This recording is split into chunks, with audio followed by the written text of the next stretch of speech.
All right, now that we've learned about what electron configurations and orbital diagrams are, we're going to do some examples of making these. And I think this might be where it all sort of starts to come together for you in terms of understanding the concept. It really is just about, it's just a technique or a skill that takes a little bit of practice, but once you catch on to it, it's usually fairly easy to reproduce it. Before you start trying to do these, make sure that you have a periodic table in front of you. This is going to be much easier with a periodic table to reference. Particularly, you want to very quickly be able to determine how many electrons you are trying to place into orbitals. And then we'll also kind of think about, well, where do these atoms fall in terms of S block, D block, P block, etc. All right, so the first one we're going to do is sodium. We're going to make an orbital diagram for it and then identify it as diamagnetic or paramagnetic. Sodium has 11 electrons. So we can make its orbital diagram just by making a general template and filling until we have a spot for all 11, or we can use the periodic table. I'm going to do it first by just putting electrons in spots until we have one for each electron. So the general way that orbitals always come, we have a 1s, a 2s, the 2p subshell, which has 3p orbitals, a 3s, and then the 3p subshell, which also has 3 orbitals. Next would be the 4s and onwards. I'm going to stop here because this is going to be more than enough spots for 11 electrons. Once we have our orbitals diagrammed out, then we're going to start filling electrons into these orbitals. They're going to fill lowest energy to highest energy. So the lowest energy orbital is the 1s orbital, and it can hold 2 electrons. Note that they put them in going different directions. We need these to be on opposite spins in order to be stable and put together in the same orbital. So that's 2, 3, 4. Now when we get to the 2p, I'm going to fill one at a time.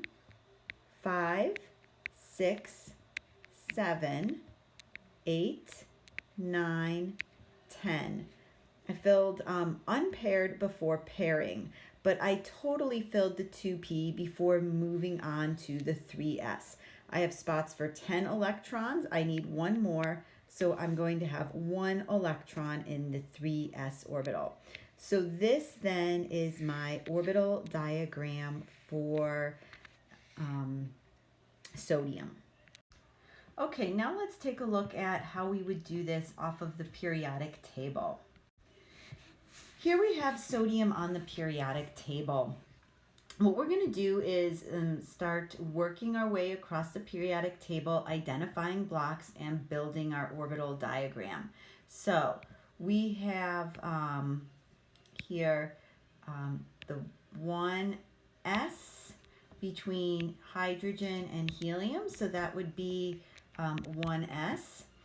Then the next block we come to is the 2s, so there's going to be a 2s. Then we would hit the 2p, so there's going to be a 2p block. And then finally we're into the 3s. The 3s, we only have 1 electron in, so we know there's going to be 1 electron in there. That means all the rest of the orbitals up until that one needed to be totally full. So this is how we would make the orbital diagram referencing the periodic table and the position on the periodic table, instead of just making a lineup and adding electrons until we have 11. Both of these methods get us to the same end result. All right, we have one last thing to answer in this particular one in order to finish the question, and that is this element diamagnetic or paramagnetic? It has an unpaired electron. That means that it is paramagnetic. All right, let's try one more. Let's do one that's a little bit further down on the periodic table to give us sort of some challenge. We will do zirconium. Zirconium has 40 electrons. So if we do this, the first method of just drawing out orbitals until we have enough, we're going to be going for a while, but let's do it that way. So we have our 1s, our 2s, 2p, 3s, 3p, 4s, 3d, which has 5 orbitals in the 3d subshell, 4p, 5s, 4d, 5p,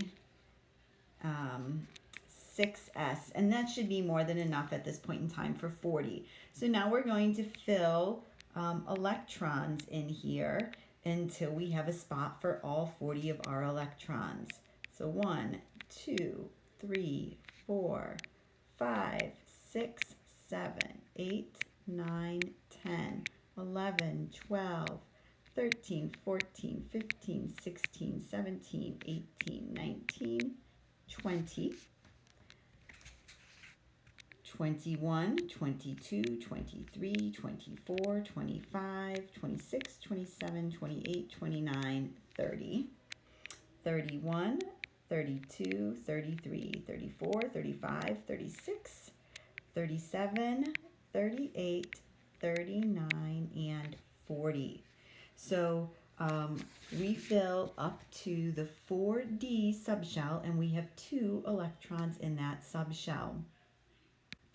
Again, this has unpaired electrons, so this will be paramagnetic. If we take a look at the periodic table for zirconium down here, this would have been a lot easier if we knew it was in the 4D subshell. And we know that if we kind of learn this about the periodic table, right? So like I went through on the video, this is the 3D row, this is the 4D row. It's 1, 2 electrons into the 4D. So we would expect everything to be filled up to the 4D. If we know that, then we go back and we look at our structure. We could have known we didn't need these. We could have just stopped at the 4D, put 2 electrons in it, and then backfilled all the rest of the electrons. So that's the faster way to do that. The answer key for this is going to be posted on Canvas. In fact, it's already on Canvas. So I'm going to leave you iron, phosphorus, and bromine to try on your own and make sure you know what you're doing. Okay, the second question here is making electron configurations. Electron configurations are the ones where we just make a list of which orbitals contain how many electrons. And we're going to practice doing this for the full electron configuration as well as the noble gas electron configuration where we use that abbreviation. So I'm going to do this with an element that's a little bit further down on the periodic table so we can really see the benefit of using that noble gas configuration. So we're going to do this for germanium. All right, so let's take a look at the periodic table and figure out where it fills to. All right, so germanium is here on the periodic table. That's in the 1, 2, 3, 4 P block. So the highest filled subshell is going to be the 4P, and it's going to contain 1, 2 electrons. So it's going to be filled up to 4p2. All right, so the full electron configuration will be 1s2, 2s2, 2p6, right? Because the 3 orbitals in the p subshell allow it to hold 6 electrons. 3s2, 3p6, 4s2, and remember we said it fills up to 2 electrons in the 4p.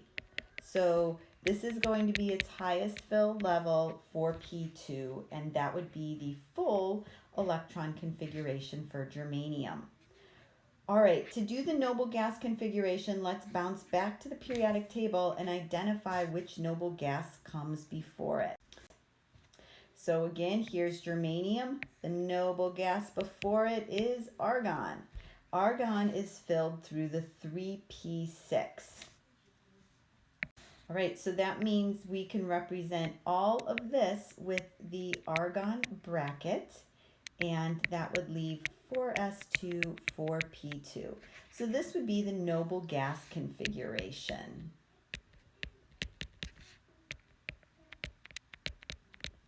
Or it's also sometimes called the condensed configuration. It really, I know I kind of listed these here really quickly, right? I just flew through them. I have done these so many times, I just have it memorized. And by the time you get to the end of this week, you might be pretty close to having it memorized. But remember, there's that tip for putting them in order. We go from right to left down the row, or you can just memorize the order. What I'd recommend is when you're working on these problems, if you're not really comfortable with using the periodic table to count, make a list of the available orbitals at the top of your practice page so you can quickly reference them, and then work on your problems. All right. I'm going to end this video here and leave you guys to practice the rest of it. The one thing I'm going to say is transition metals sometimes do some funny things with the way they fill. And I am not requiring you guys to know the exceptions to the normal filling rules for transition metals. So if you come across that in any of your homework problems or primarily the online homework will probably be where you would run across it, because I'm going to avoid putting it on any other of the materials that I provide. But sometimes the online homework has those. So just do your best to get to the answer. And like I said, we're not delving into it. You don't need to know those exceptions, those filling exceptions for transition metals at this point.